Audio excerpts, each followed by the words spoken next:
So, nakakatuwa ang pagmasdan. Guys, magandang gabi dahil nalalapit na ang Kapaskuhan. Syempre, nagsabit na tayo ng ating parol at ang Christmas lights. Siyempre, hindi mawawala ang parol. Ayan, ang parol sa ating bahay.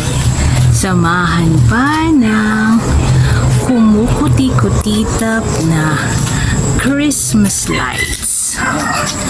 Nakakagaan ng ayan, feeling, di ba? Oo. So kapag may iniisip ka, tumingin ka lang sa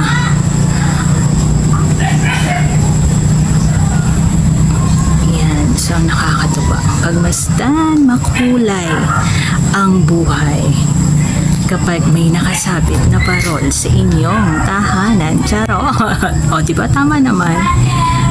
Have a great night.